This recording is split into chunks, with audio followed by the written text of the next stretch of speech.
Okay, we're going. Hey y'all, welcome. We're gonna do a little work stream. As soon as I say that, I need to sneeze. So, we're gonna get through this.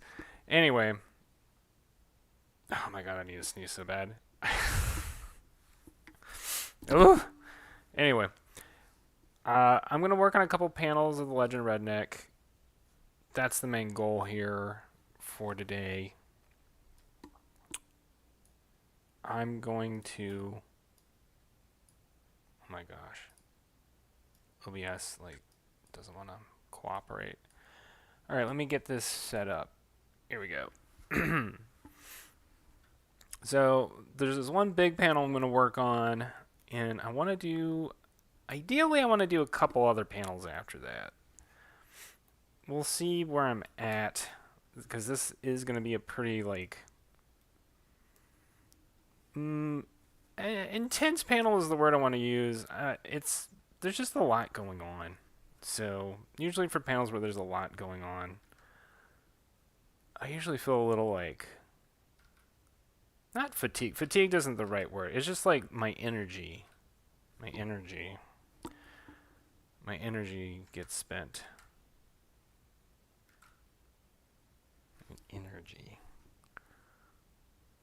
I don't know why I'm putting rabbit ears on that. I mean, that's literally what happens. Energy is real, right? Are we not? I don't know. Some people get weird. Some people get really weird if you use the word energy, especially if you use the word energy.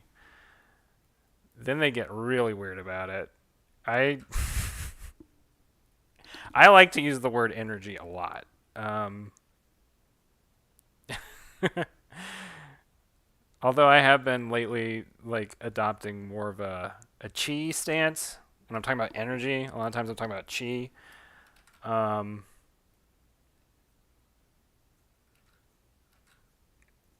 that word gets kind of funky for people because I think they think like if you say the word chi, you're like saying magic, right? I'm like I'm like proposing that you can magically heal yourself with psychic chi energy. Maybe can't. I don't know. Um, what do I know? Who knows? But usually, if you ever hear me say chi, I'm talking about phenomena in the nervous system, largely. That's my definition of chi. And I find that a fitting definition, although that is not how the traditional people who use chi use that word. They use it in a very different circumstance. Anyway, that's a whole side tangent. Point being, there are different ways we all like to talk about things. You've heard me, if any of you people who attend my stream regularly understand that I have a certain thesis about things. I don't even know that one doesn't even require rabbit ears, but you know, because things happen. And anytime things happen, if you get my drift. So,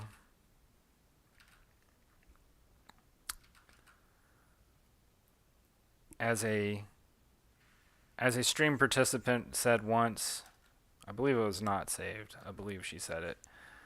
Um, I was just minding my own business one day, and then something happened, and I was never, or maybe she said a thing happened, and I was never the same again.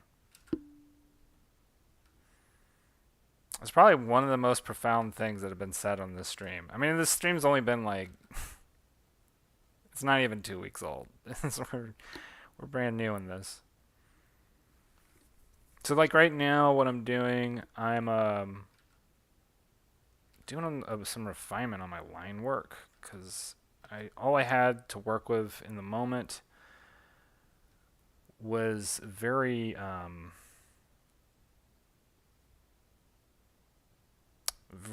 gestural, some very gestural line work that didn't really you know, wasn't going to go very far, right? I can't really work off of it in terms of doing like finalized line art, so I just need to I need to clean it up a bit,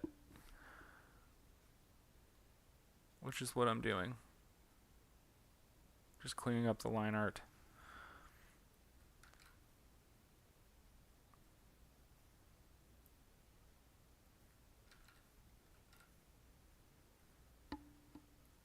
I think,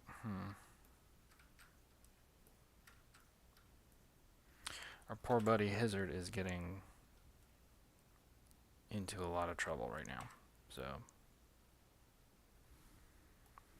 I try and be careful of not spoiling too much in this when I do these work streams. This is like the main thing that actually kept me from doing work streams for a while.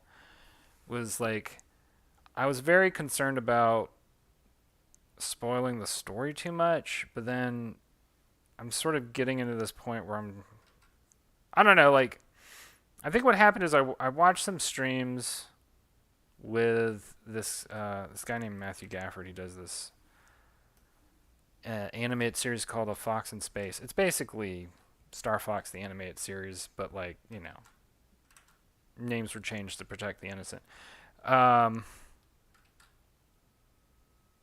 Anyway, when he's doing his work streams, like, I mean, he's basically just showing what he's working on. I don't think he's picking too much in terms of like, you know, what to show, what not to show. Maybe he is. I don't know. But I did this. So like, I did this during Trailer Park Warlock, where there was a while where I was doing a lot of streaming on my Discord channel. And I would be, once again, very picky, very choosy about what pages, what panels that I would be willing to show. Because I didn't want to, like, you know, I don't want to spoil too much for readers, right? I mean, it could kind of, I don't know, there's things that I could have shown that might have given away too much of what's happening. But maybe people like that. I don't know. We're in a different age. I think in a lot of ways I'm still responding to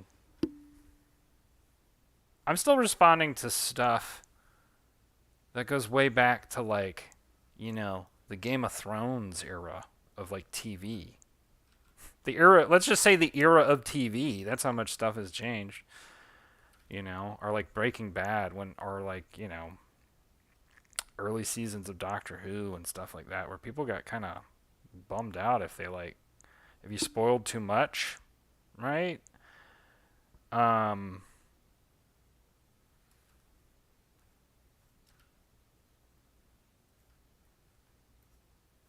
don't know. Maybe people feel differently about that these days. I don't know. I still see people get upset about spoilers every now and again, but they tend to be millennials. I almost don't think Zoomers care anymore. I don't even know. I mean, Zoomers are a mystery to me. I don't know enough about Zoomers to really speculate on them. I've only seen a couple of them. They may or may not even exist, right? Like, they're like cryptids. People talk about them. I'm lying. I like go to coffee shops all the time and like see Zoomers in their natural element constantly. Like, because that's, as far as I'm aware, that's where Zoomers spend most of their time is at coffee shops. If the news is to be the news, the media, the every time people say the media, I always like in my head I go, like I don't know what that means anymore. Like literally our entire lives are the media at this point. So like what does it mean when somebody says the media? It's like that's literally everything. We swim in the stuff these days. Like what I'm doing right now in front of you is the media. It's not like I need to change something real quick. It's not like I'm doing something that's separate from the media. Like we're literally all the media. People who interact in the stream are part of the media.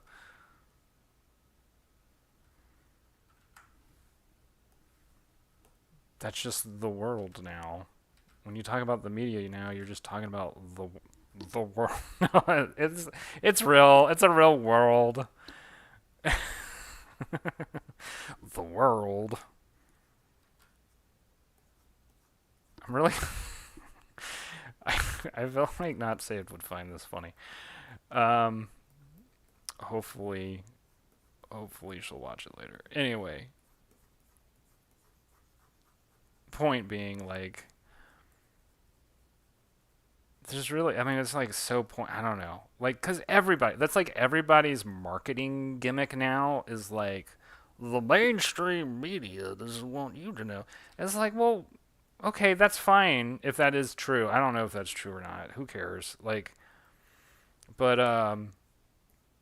you know, just because you're not the mainstream media doesn't mean like you're any more trustworthy. You're just some random schmuck like everybody else. Like everybody's a random schmuck these days, so like there is no I don't know. I don't know why I am rambling about this, by the way. I'm just like this is literally what is on the top of my head right now cuz it's just like thoughts, right? Kind of thoughts I have during the day. Um when I like listen to podcasts or whatever, because like I'll listen to podcasts where I don't even like politically agree with a person or like I'm just looking for information. This is like for me, it's part of the secret sauce of my writing is just like expose myself to like opinions I don't agree with or like just irritating ideas and voices and whatever. Because then it's there's something that happens in that mix of like you think about other people's opinions and their point of view, and it can make for very good story writing and character ideas because part of, I think, what makes for writing good characters is empathy. And the only way you can really empathize with somebody, even if you. Sorry, I'm like trying to access the other screen. The only way you can empathize with another person is you have to, like, be willing to go into their world for like a second, even if it's just a second. Here's the great thing about media. Modern day media, you can just you can X out at any time. You can just like dip your toes in the water, right? And then if you feel really uncomfortable, just like, look, I'm done, I'm out. You can even think of it as like doing squats, like just working your tolerance up for other people's like nonsense. And sometimes maybe it isn't nonsense. Maybe there's a little bit of here, a little bit of there that's like, okay, I have a valid point, whatever. Anyway, all this is to say, like, there are drawbacks to this method for sure.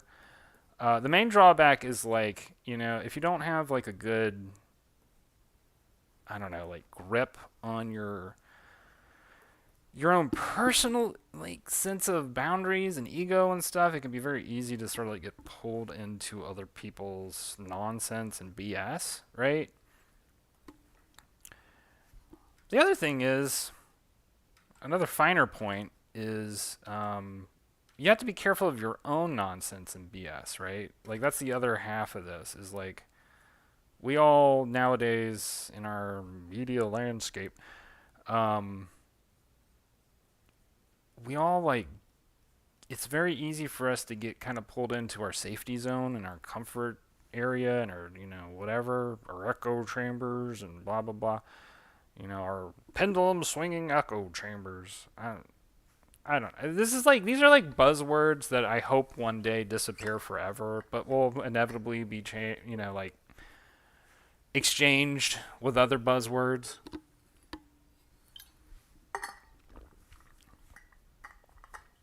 That will be equally annoying, you know. Uh, it's just, it's what the Taoists call the world of red dust, or what the Hindus call some. Ugh, I'm getting that word wrong. What the Hindus call samsara. It's infinitely repeating, and it's like infinitely like mutating. It both repeats and mutates on and on and on constantly forever and ever and ever. And you're not going to stop that. Like none of us here. I'm not going to stop it. You're not going to stop it. None of us here are going to stop that process because that's just the the world. The the way of things, right? The only thing that you can really change, from my perspective anyway, different people feel differently about this. I understand. The only thing you can change is your own inner workings and how you like interact with that, right? Like how easily irritated are you by other people's nonsense? How easily irritated are you by your own nonsense? That's not an easy question to answer, by the way. Like, because that requires a lot of like interior introspection and work and stuff, right? That's a really annoying process. It's also a really annoying process for people to hear being talked about from the outside. Like talking about that stuff to like, family members and parents are just like, "What's wrong with you? Like are you like why can't you just go to church and pray like the rest of us?"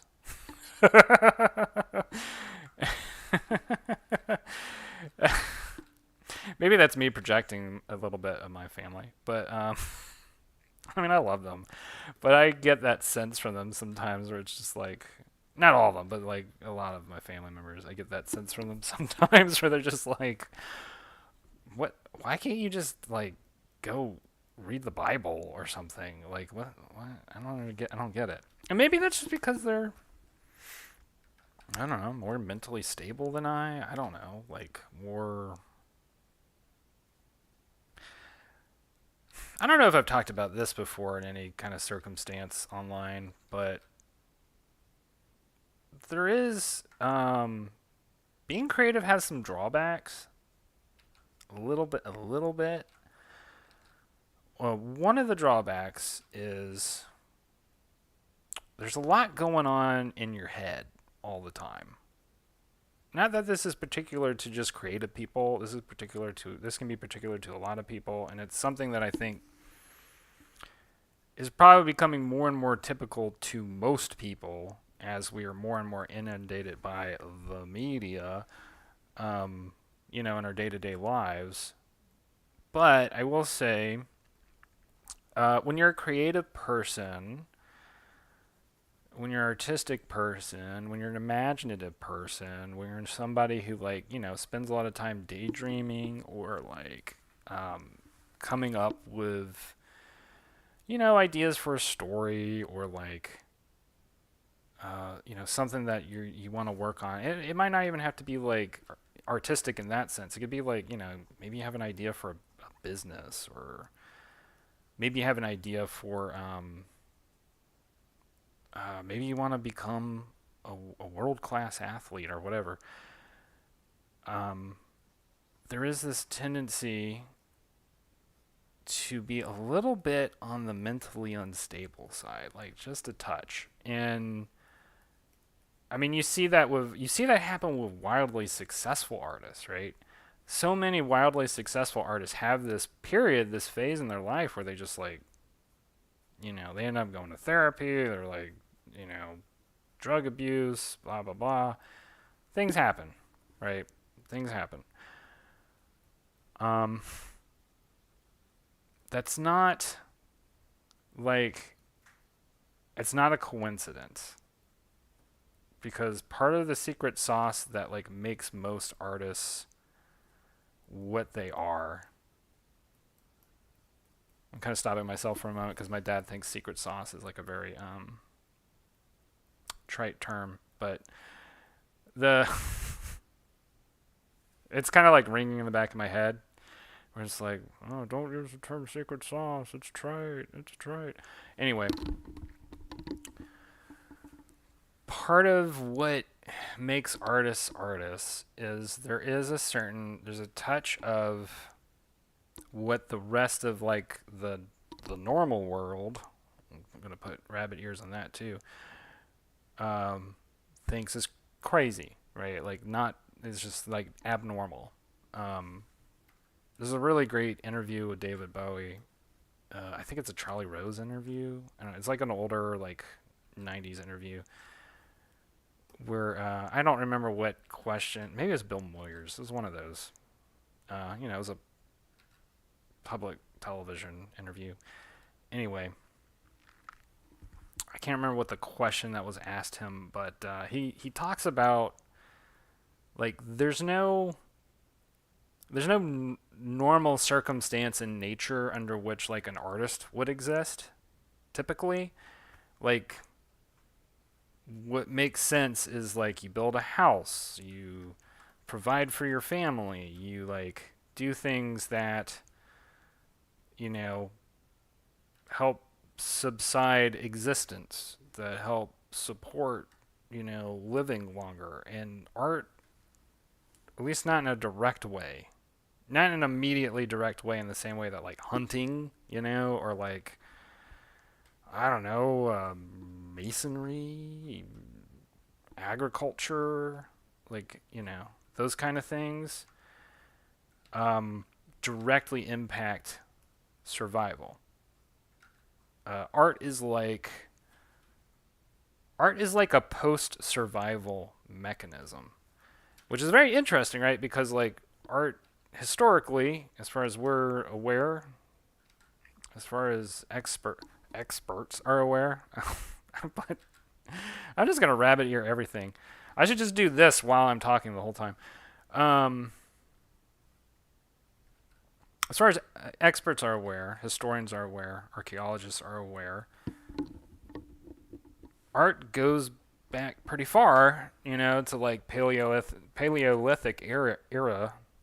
Trying to say that 10 times fast. Paleolithic era, and that was hunter gatherer. Like, that was, knee deep in the survival era, right? Knee deep in the era of, like, we don't know if we're gonna make it, day to day. So, evolutionary biologists. No, sorry, I'm being rude. Evolutionary biologists would say, okay, well, it must have served some sort of survival function within tribes. Maybe, I don't know. Like, it's hard for me to imagine what that would be. And I'm an artist. Like, I do this full time. Like, I have a hard time imagining what that would be. Maybe it's, maybe it's a psychological mechanism, right? Maybe it's something that helps people feel more confident or feel more in touch with the world or whatever. Um, there's a lot of evidence that in early Paleolithic art, a lot of it functioned as, like, a largely religious, spiritual, depending on who you would talk to, magical ritual type thing, right? There's been a lot of speculation that a lot of that early cave art was probably created as a way to imaginatively have control over herds or have control over, herds of buffalo or, like, fertility, things like that. And I mean, it's an interesting idea because you could probably historically trace out and go, like, yeah, you go from cave paintings and then we move into, more of what we think of traditional mythology and religion, right, over time.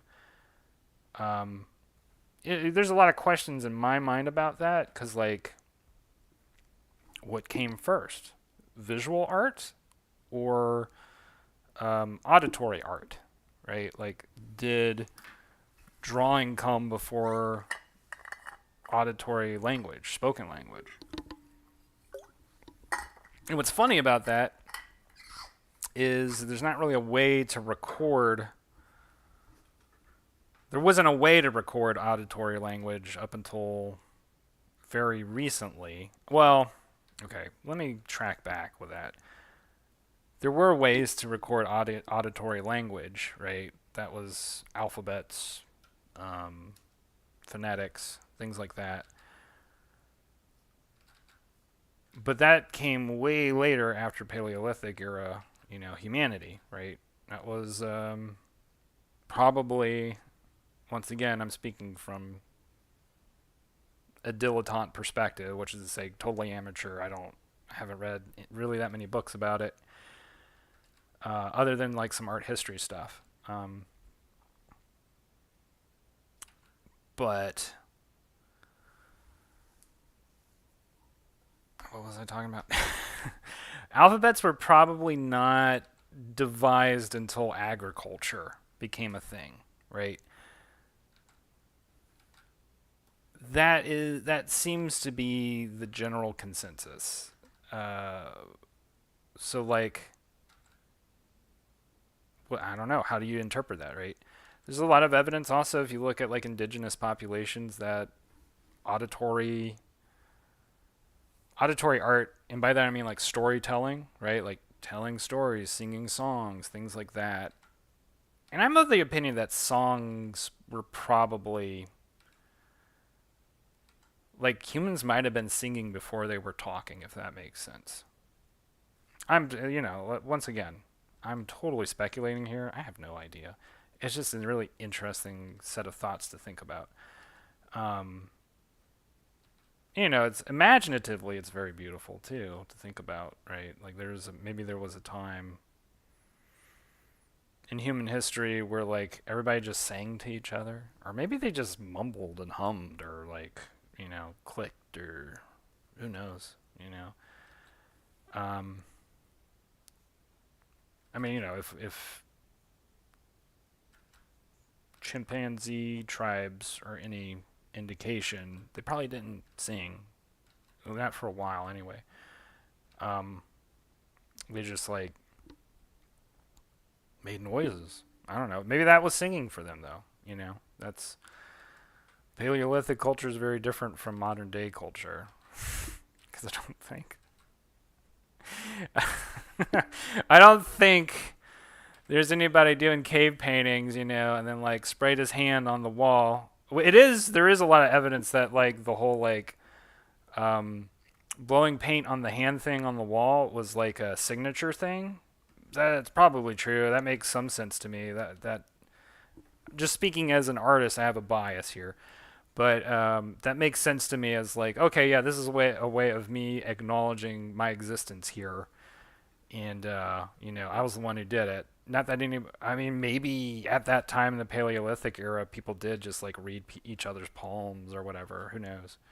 Like maybe I don't know. You think about it, like maybe people presented their palms to each other, and then like, my little AI camera is like tracking me now because it did the hand signal. Um,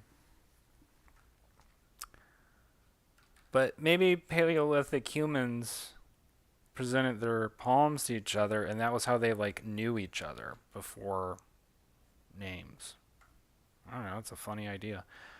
Um, I'm just full of funny ideas today. I'm not here to like tell you what the truth is. Oh, do not ask me about what the truth is. The last person you should ask for the truth is an artist. Um, so anyway, I was going here. I was going with something here. So I mean, art's come along. Oh, this is what I was saying. Right. Okay. So it's hard for me to imagine. I don't think that this was the case, right? That like Paleolithic artists were like spray painting their palms on the cave walls and then being like, you know, follow my Patreon and blah blah blah blah. Um, they were just doing it to do it, or they were doing it because they were asked to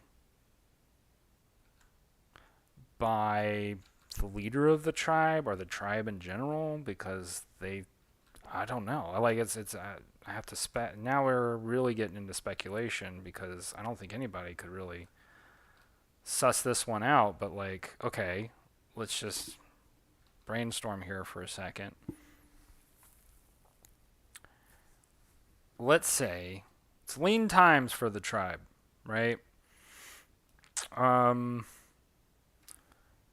and your hunting's not going too well. There's just not a lot of herds to find. It's just like the shaman. Give me a second here because I'm having a lot of thoughts at once. The shaman, the local shaman, is like, I don't know what to do. I don't know how they're saying this to each other. Maybe they're using language. Maybe they're not. I don't know. But like,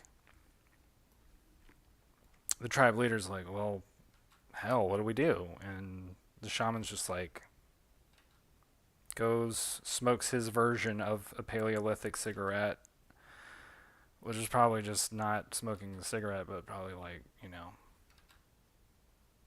doing mushrooms. I don't know. Anyway, and he comes back a day later. He's like, I have an idea. And the leader's like, okay, what? And the shaman goes, what if, hear me out, what if we capture their images? Hey, Leo, welcome to the stream. What if we capture their images on the cave wall? All right. Oh, wait, Leo, is that your handprint? I don't know if you were hearing what I was talking about earlier. This digital handprint. What if we capture their images on the cave wall, right? And the leader's like, listening. I'm listening. Go on. And then maybe, just maybe, there's like some kind of connection. This is like how venture capitalists talk to each other, by the way. There's like some kind of connection between the wall and the image and what will happen out there. And the leader's like, well, I mean, we don't. Okay, let's go. Let's try it. I don't know. What are we gonna? We're gonna starve either way. We might as well try something, I guess. And so, the shaman gets to work. Here's the thing. All right. Here's the thing in my mind. I'm imagining this is like the first time, right? This is the first time somebody thought about doing this. Like, the shaman had to be high out of his mind to even get these ideas, I would think, right? The shaman's like, okay, I need to get something on this wall. How am I going to do that? He's like looking around and he notices like things in the environment, like, okay, it's interesting because if that dust blows on like, rock, it's very hard to like wash out. Like the rain doesn't wash it out. Okay, maybe we could use that. So how do we do that? We gotta like break down the rock. Okay, we'll break down the rock. And I got a big bowl. Wait, do we even have bowls yet? Have bowls been invented? So the shaman invents a bowl, right? It's like, okay, now we have a bowl to hold the dust of the rock. And then I need something to like get the rock dust on the wall. And it probably will get on. I've noticed that with rocks, if you get them wet, they adhere to things a lot better. So maybe I'll go get some river water, put it in the bowl. The rock stuff will get wet. And then I'll take the rock stuff, put it on the wall, and that should work. And he's explaining this. He's explaining these ideas. These, like, at the time, they were revolutionary ideas, right? Nobody had thought about it. This was probably, I mean, the last big thing before that was fire, right? It was a pretty big deal. So, imagine, I mean, that would be like, it's almost like if you went from electricity to television in the course of like a generation. Maybe that's how that happened. I don't know. But let's say that's how that happened. Uh, you know, you just have like all these like innovative shamans really like getting things moving at that time. Anyway, so the shaman, he's talking to the tribe leader again, and he's like, "Okay, I've got all the ingredients together for this idea. I've got it. We're just gonna call it. We're gonna call it a cave painting." And the tribal leader's like, "What is a painting?" The shaman's like, it's what you do when you put wet rock stuff on a cave wall." Okay, I'm listening. Go on. All right, so like, hear me out. We put the wet rock stuff on the cave wall, and we'll do like a music thing. You know how we do the music thing? Yeah, I like the music thing. Everybody likes the music thing. Right. Well, we do the music thing. Maybe we get like some pelts. Do we have any leftover pelts from the last hunt? Yeah, we got pelts. I'll ask my wife. Maybe she can get a couple. I don't know if they had wives at the time. I'm trying to make it relatable, right? Maybe they didn't do the wife thing. I have no idea. Um, anyway, so they got the pelts, and the shaman goes, "All right, what else do we need? Do we got like do we have shiny objects? Do we have any shiny objects? We got like leftover clam shells from that time we were like roaming the beach. Remember that? Yeah, that's right. I I threw all my clamshells off the cliff for that one ritual we did some time ago. You remember that one? Yep, that one. I mean, it worked. Everybody had a baby that year. So you're telling me we need more clamshells? Yes, we need shiny things for this thing. We need as many shiny things as you can get. Shiny things are very important to what we're trying to do here today or this week, right? Like if we don't want to starve, we need a lot of shiny things. We need to get this cave painting thing going. I still don't understand the painting thing. Just look, it's going to take off big. I'm telling you. People are going to love it. Okay, whatever. Let's go. And then so they get the shiny things. And then the night of the ceremony, it's probably a full moon. I mean, it's always a full moon. Why wouldn't you do it on a full moon? You'd be crazy not to do it on a full moon.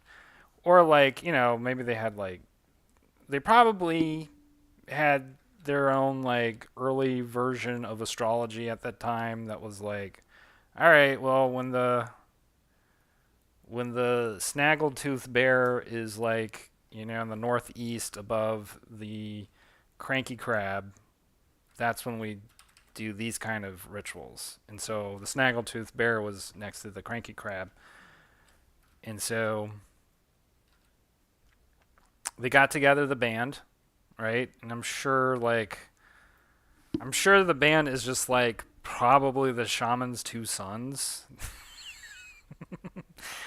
We're both kind of they're just not good hunters. Like they're okay at gathering. Like they're not very popular with the women.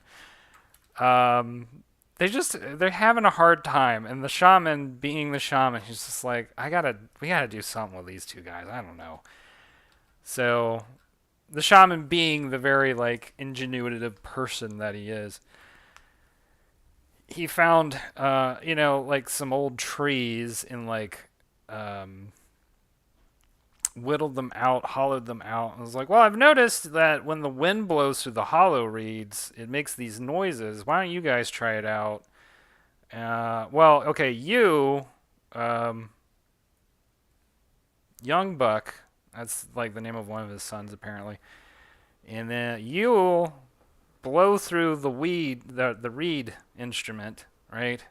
And then you, Honcho, I don't know why his name is Honcho. His name is Honcho.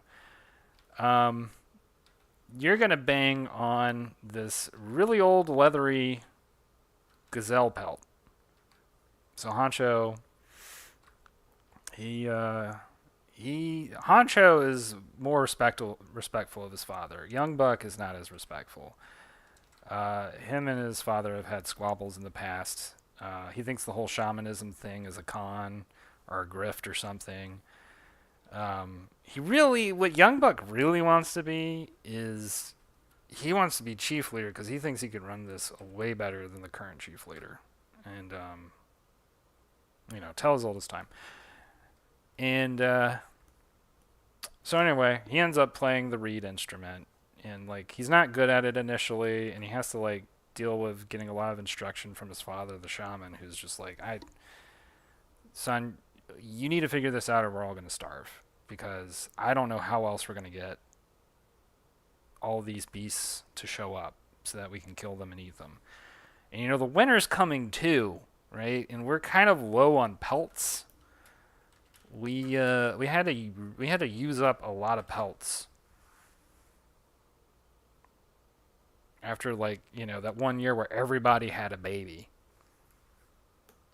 So anyway, Young Buck finally figures it out. He kind of gets an idea of how the reed instrument works.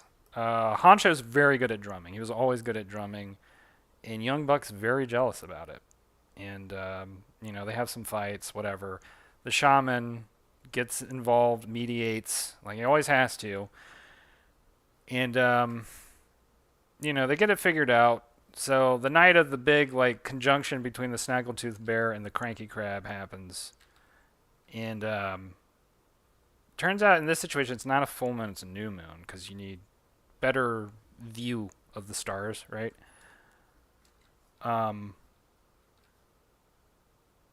So they figure it out and they do the ritual.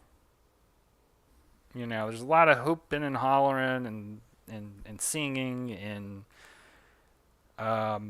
many onlookers in the tribe are embarrassed because they're just like, here he goes again. I like this shaman guy. He's great for he's really great if you want to do drugs, but this other stuff, this is for the birds. I don't see how this guy's gonna get anything onto our turf, right? I don't see how he's gonna make more beasts appear. And then he starts the painting, right?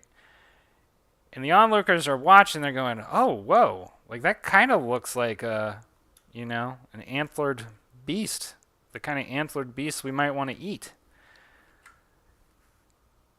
And this is the first time they've seen such a thing happen, right? They're just like, I didn't even know you could do that. What is he using? Is that rock dust? What? And so, the ritual happens, goes off, not without a hitch. There are issues. There are mistakes made. Things happen. And, everybody has a good time. Basically everybody has a good time, which is, at that time, that's kind of important. You have to have a good time. And a week passes and nothing's changed. So, it doesn't reflect well on the shaman.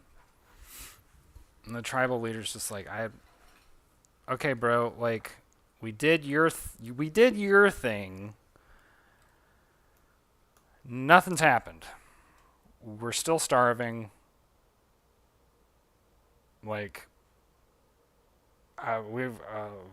gone beyond intermediate fasting at this point. We're full on. We're fasted. We've gone at least a week at this point. We're eating the nuts and berries. We're running out of the nuts. All we've got are the berries. It's not gonna. I don't like it. I don't like the situation. I think we need to just move to a new territory. So the shaman, he's finally... He tried his best, right? I was like, well, I guess we're going to give up on this one. I tried my best. I even, put my handprint on the cave wall, as a signature to the heavens to just be like, look, hey, here I am. Listen to me. We tried all the chanting. We tried all the, rituals. We tried all the weird magical sex stuff. We tried everything. I guess the tribe leaders are right. It's time to move on.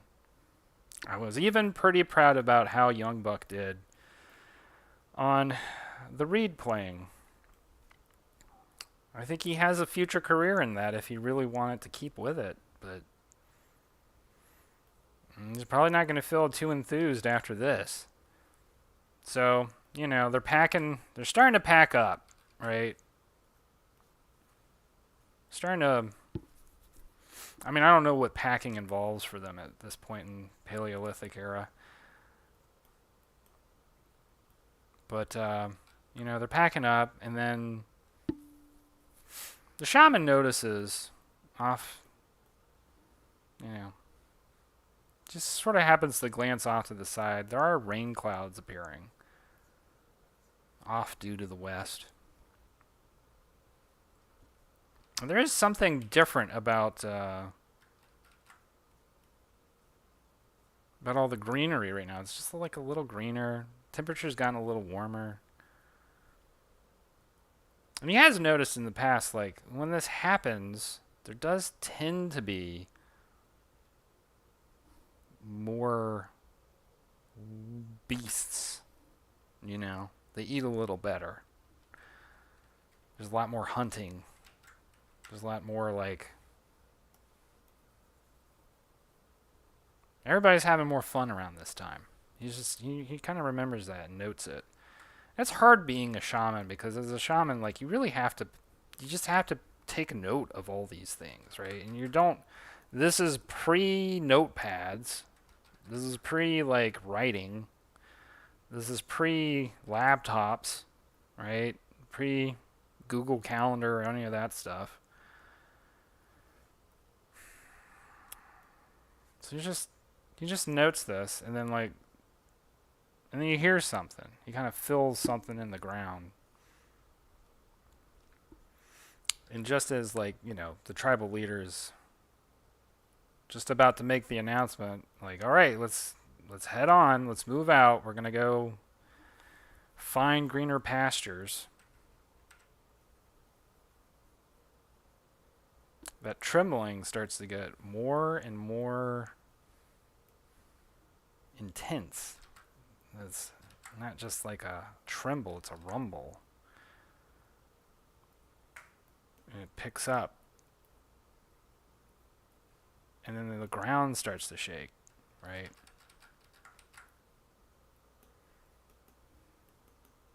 And then suddenly, they see kind of dust in the distance off to the west. And the all too familiar sound of, I don't know, with a bison, some kind of beasts. Some kind of herding beasts. Begins to careen into their neighborhood. They find themselves surrounded by beasts. And the shaman thinks to himself, you could have done that a little bit sooner, because now we got to unpack everything. So they unpack everything. And the hunting's good that week. Everybody available hunts.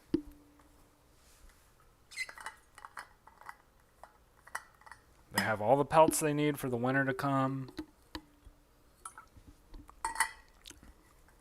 The shaman starts brainstorming with the tribal leader about this idea of yeah, I've been thinking, the shaman says.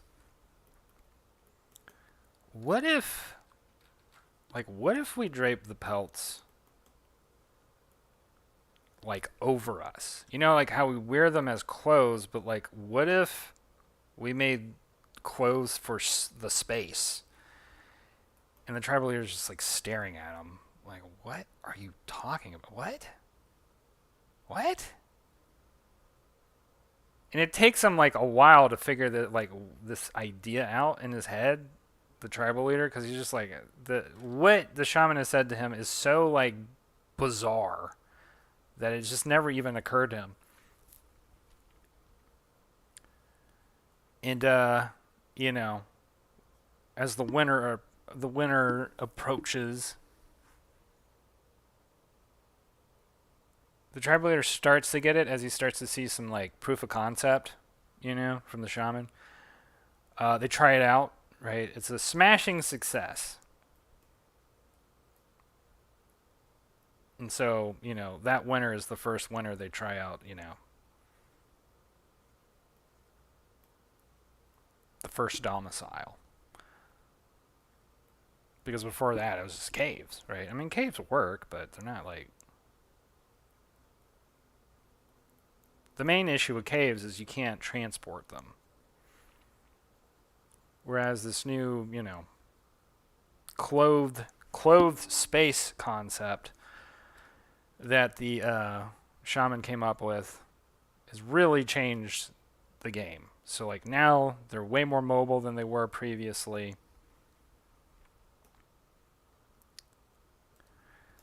They can pick up and move at any time at any given point during the season, and they don't have to like always be in the rain when they don't want to be in the rain. They can kind of do something about that. Of course, it's first generation technology, so it's not like great. There's a lot of leaks. They kind of have to figure out like how to air out the pelts too. Oof. It's just not a great situation initially. But anyway, that whole story, I think the idea there is maybe, I don't know, maybe art did have a survival adaptation aspect to it. Because from that point on in my story, right, in my speculative story, this probably didn't happen at all.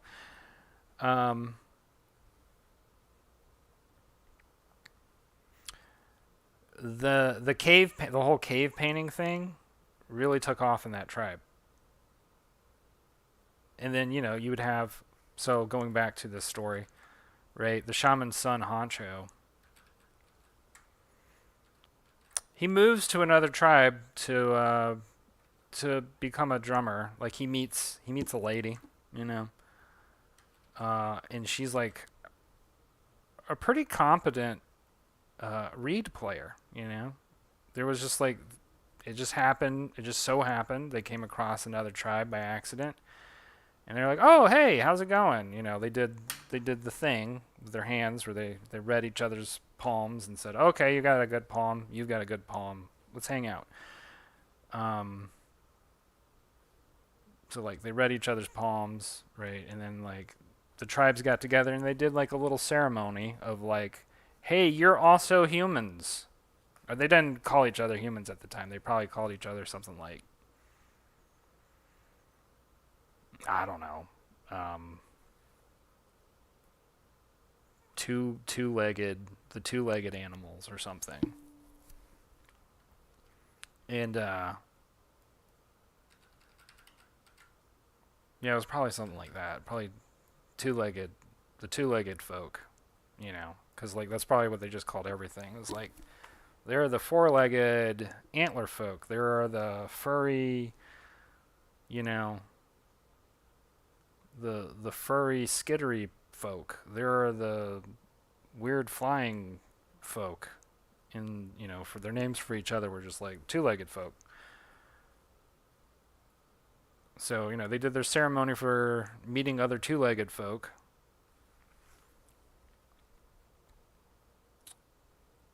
And I was trying to remember where I was going with the story. Oh yeah, so like Honcho, right? Honcho plays the drums, right? Because like when you're doing these kind of things, you're bringing tribes together. Like you want to incorporate the two tribes. So Honcho plays the drums. Young Buck was never that good at the reed. So like the other tribes, like, well, we got a pretty good reed player.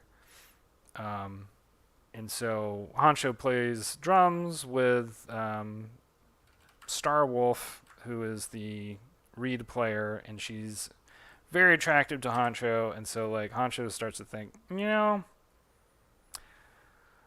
maybe it's time I start setting out on my own. I know Dad wanted me to be tribe leader. I'm sorry, I'm getting things confused. Yeah, no, Dad wanted me to be tribe leader, and he thought he could actually like convince the current tribal leader that I would be good for the job. But I think I just want to play the drums, and I'm good at it. And like, I really like this chick, so like, I think I'm just gonna like peace out and go join this other tribe. So that turns into a whole thing, right?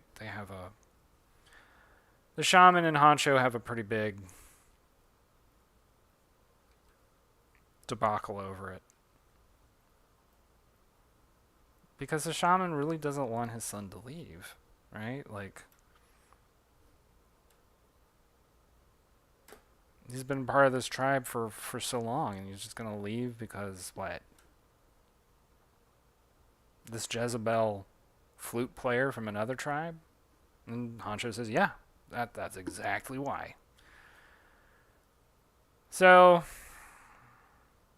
the shaman and Honcho, they do shrooms together, and shaman, after having a conversation with the long beak bird spirit, finally realizes like, it's not that big of a deal. Like, yeah, I'll never see my son again in this life, but like every moment, every life has its course. And honestly, like, I guess his course is not in this tribe. And who knows? Maybe he'll end up being the tribal leader of this other tribe. And he'll end up, meeting my expectations just in a different way. And so they hug it out. They have, their therapeutic shroom session. And Honcho joins the other tribe. I don't remember why I got into that particular tangential story here, but I'm sure it'll like figure into whatever else it is I'm talking about today. So yeah, anyway, that's my general thesis on like the history of art, right? Like why do we even do it anyway? I don't know if there's any evidence. There's probably no evidence for it. Because like I said, other than the cave paintings, that's all we have. We don't have any of the like. We don't know what auditory language Paleolithic humans used, if they used it at all. They may have not. That's a possibility. Like, they may have not.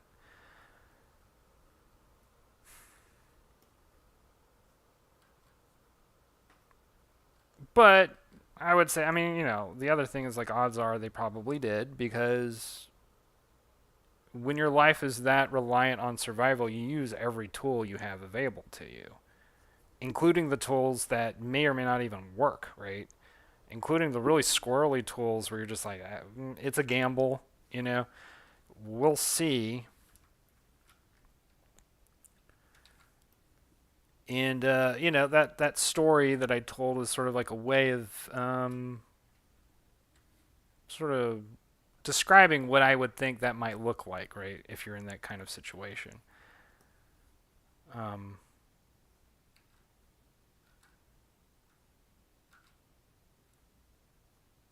so there you have it.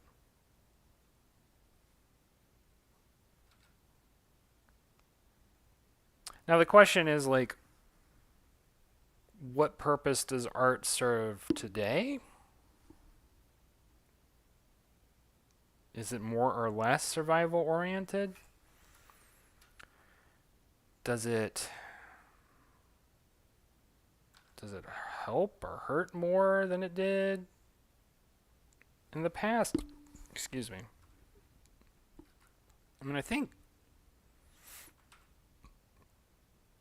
people see. I have these negative moments sometimes where I wonder, like, is art today? Does it play more of a an opiate role? Do we just like participate in art just not to think about the things in life that make us, feel negative? Like for a long time with video games, I've kind of felt this way where I'm like, maybe I just play video games because like I'd rather do that than smoke, right? Although there's plenty of people who play video games and smoke, so like, but I don't know if hopefully you get what I'm saying here, where it's like sometimes we just do things as people, as humans, to like forget about something else, or as like a filler action, right? And so I went through a period of time where I was just like, I was really negative on what I had chosen to do as an occupation and devote myself to, because I was starting to like, I don't know how to put this. Like, I think there's a point in most people's lives where they like really question their motives and question sort of like what it is that they think is the thing that they should be doing. And I was really going deep into that. And so as part of that, I was just like really questioning like what is the whole even motive or role of art? Like, am I participating in it in a way that is actually useful to society? Does it actually yield a benefit, or is it just like, you know, am I just kind of wasting my time, right? Is this just like, for lack of a better word, like, is this just like mental masturbation, right? Like, is this just like, I would be better off doing literally anything. And I still, every once in a while, I still have those moments of pause, because it's like, I question my role in the tribe, right? Because I'm not as I'm not as confident in my role as like the shaman was in that story I told, right? Maybe for various reasons, partially because modern day society doesn't view doesn't view shamans with the same sort of like zeal, I guess. Or maybe what we consider the shamans of today have kind of changed a bit too. I don't know. I would say that like storytelling, which is something that I do and that I really enjoy, has its roots firmly in shamanism, firmly in like that ancient tradition, because stories were the way in which like shamans could get across to the people ideas that would help benefit them to like stick together as a tribe, or to do the like introspection and soul searching that were necessary for any like well developed human life, right? And like generally, if you were a hunter, right, or if you were a leader, or if you were like, doing X number of any of the other like kind of drudgery or risky occupations in the tribe, you wouldn't like be thinking about that too much. So there's somebody in the tribe whose whole role is to participate in that kind of aspect, to like go into those weird abstract places and like think about and deal with those aspects that like maybe we would call spiritual or maybe we would call psychological or whatever you want to call it, right? And so I do think that that's still today, the role that art can play in society. A lot of art gets really commercial, right? So like sometimes the heavy commercialism of modern art might dilute that to a certain extent. But I don't think it has to. I don't think commercial art has to, but it does frequently. And with rather rousing, like, the word I was going to use was success. I don't know if that's really the word.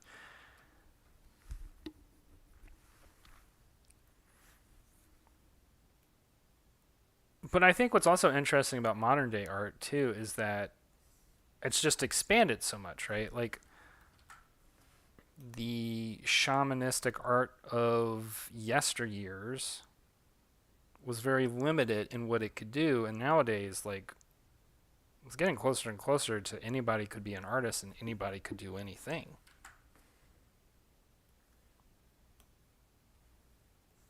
Like, almost anything. Create entire worlds. Like, I mean, it's interesting because I think that my theoretical prehistoric shaman of yesteryear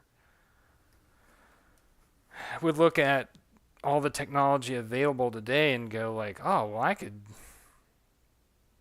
mean, forget just like calling down the herd of beasts. I could call down the gods themselves. Or even the cranky crab star constellation.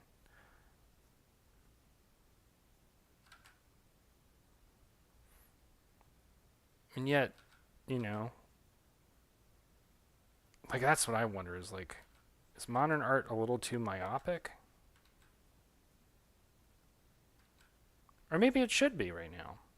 And maybe a little bit of myopic art isn't a bad thing either. Maybe there's room for every little iteration under the sun. Good art, bad art, myopic art, macro cosmic art, whatever you want to call it, you know? Some people are into that, some people aren't. And I mean that going with my weird little, whatever you want to call it, metaphor or whatnot, maybe that is like modern day art. The modern day artist shaman is that kind of community, right? It's like a community of shamans now. In the past, it used to just be like one. Every tribe had one.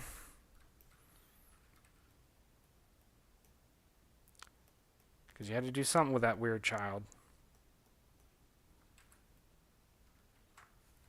But, as time moved on, things changed, and clearly there was a lot of utility that tribal leaders got out of shamans. And by the way, you can easily trace that to how, you know, banking families like the Medici used artists in the Renaissance, or how the CIA used artists in the 50s, or like, there's always some use that the larger society and the powers that be get out of artists and scientists and all that stuff. And I mean, ultimately, all those things are sort of tied into one thing anyway, in my opinion. But the point being,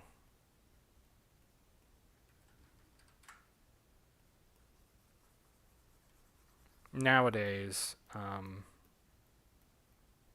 there's not just one shaman to cover every need, right? There's now a community of shamans to cover a bunch of different needs. And so it's very much spread out. And that in itself is not such a bad thing, except that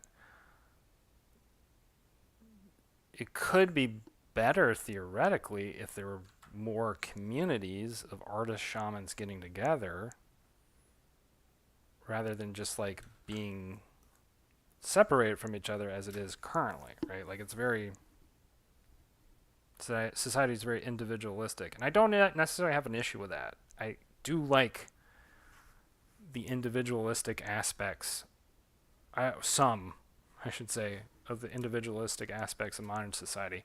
I don't like all of them.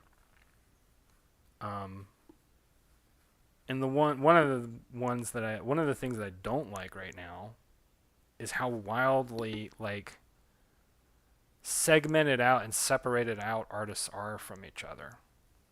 And it's really sad, actually. Like, there is this sort of attitude or aspect of modern art where it's just like everybody's kind of in a weird contest with each other, you know? Even when like you see people who do like form little communities and stuff, there's still like there is still kind of like a competitive aspect to it that can get in the way, I should say, sorry, that can get in the way of the overall vibe and get in the way of sort of like what I think in my mind would be considered um, the next step forward for the arts. Because, you know, like, I don't know if this is just like a Western tradition. It probably is not a Western tradition. You could probably find it in, you know, across the world. Like, there is a certain aspect of art that is heavily rooted in some aspect of like an individual impulse, right? There is a vision that is so unique in particular to a person that it can't be expressed between two people unless they like draw it out, paint it out, animate it, turn it into a video game, etc., etc. Um, but because of over commercialism, some of that gets a little bit lost. And like I said earlier, like, you know, the commercialism stuff doesn't even bother me that much. What bothers me is then artists then incentivize themselves to only focus on the commercial aspects. So you end up kind of devolving a lot of the more, I don't know what you want to call it, just like the more grandiose aspects of art that art can be capable of, right? And it goes in cycles too, you know. It go like it's sort of tied into economic cycles. It's tied into like weird cultural cycles. Um, when people feel more insecure about their economic prospects, they're less willing to spend money on like uh, what's the word, like avant-garde art or art that is more risky, right? And then when times are good, and you can kind of trace this back to my original like made up story about the Paleolithic shaman, right? Like why the tribal leader would even bother to take a chance on this wackadoo idea is because the times were so lean and so difficult that he was put in a position where he would have to do that. But up until that point, it wasn't on the board. If it had been any other time, you know, if they were like fat and happy, you can do whatever you want, shaman. I don't care. Or if they were like in the mode of conserving and like making sure they like have what they need for the season to come because they expect, you know, the hunting season to come up. We're not going to take a chance right now. We know how these things work, shaman. We're not going to like do your crazy idea, whatever. Anyway, point being, there are cycles economically, there are cycles like historically, culturally, in which you see art flourish and in which you see art sort of degenerate or devolve or whatever word you want to use. I don't. It's hard to find a good word because degenerate's not a great word. Just, you know, get too overly commercial or like overly simplistic or whatever, you know. Um,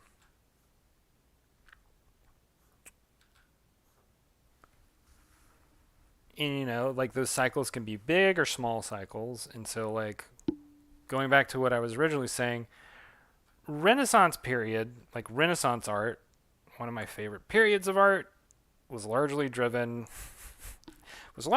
by banking speculation. And you know, at the time, you had families like the Medici family in Florence that were sponsoring and being patrons to, you know, artists because they knew that they could basically direct the future of the city of Florence by basically creating like a campaign, right? And part of their public relations campaign, um, was we're going to have the best art in this part of, I don't think it was called Italy at the time, but we'll just say Italy. Um, so like they had the money to do it because they printed it, because they just made it up whole cloth. uh, so anyway, they had the money to do it, so they were just like, "Hey, will you accept this like, you know, bronze or gold or whatever the hell they used to like, you know, Leonardo da Vinci, whoever, you know, Michelangelo, all these other people." And they were like, you know, artists being artists, they were like, "Well, uh, sure, okay, it's either you or the church, and quite honestly, you're a better customer." And so they accept the money, they do the work. I don't think Michelangelo worked for the Medici family, by the way. I think Michelangelo worked exclusively for the church, but I could be wrong. I'm not that well versed. Um, and I'm not talking about the Ninja Turtle. Anyway, so anyway, Michelangelo, like, not Michelangelo, sorry, Leonardo da Vinci accepts the money, and it's like, oh, well, you know, with this money, I can work on a lot of my side projects.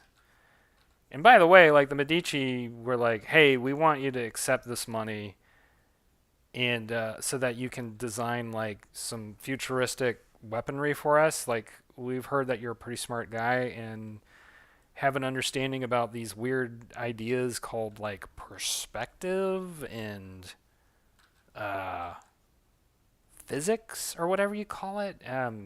Anyway, we've heard people talk about it. They say you're a pretty clever person. Do you think that you could like design some weaponry in case things go down, you know, with the church? Because like they're kind of getting on our case. And Leonardo da Vinci's like, well, I mean, the money's pretty good, and like it would pay for a lot of my experiments that I want to do and a lot of my like research into human anatomy. If you can like cover me, you know, when I go to exhume human corpses, I think this could be a workable situation.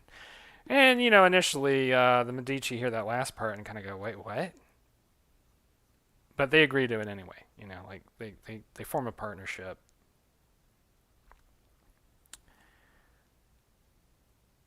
And so, I don't remember how I got into this. Something about like Leonardo da Vinci and, oh, so anyway, Renaissance art. You know, some of the most beautiful art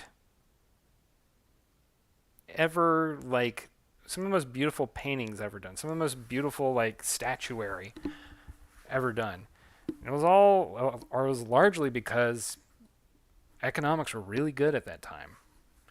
And because they had well paying clients who were just willing to, like, blue sky so much of, like, what these artists wanted to do. You compare that to, you know, Great Depression in the United States, many, many, many years later, you know, some 500, 400 years later, um, the art takes on a very different tone, right? The art is not devised for the enjoyment of an elite exclusive patronage necessarily, although there is a certain amount of that, in the same way that, you know, a lot of that Renaissance art was also designed to be like publicly available, right? Publicly paid, like paid for by a private party, but for public enjoyment because we want to show off just how exclusive, how rich, how grand we are. Great Depression era, you do have sort of a similar thing happen with government-funded art, right? Especially as you get into Roosevelt era, right? FDR. There were a lot of public works projects, and some of those public works projects were statuary, were murals. A lot of really like beautiful murals painted during that time. But all that came from public funding. I mean, it was public, but like no, the public didn't really have a determination on who was getting funded, right? The government decided that.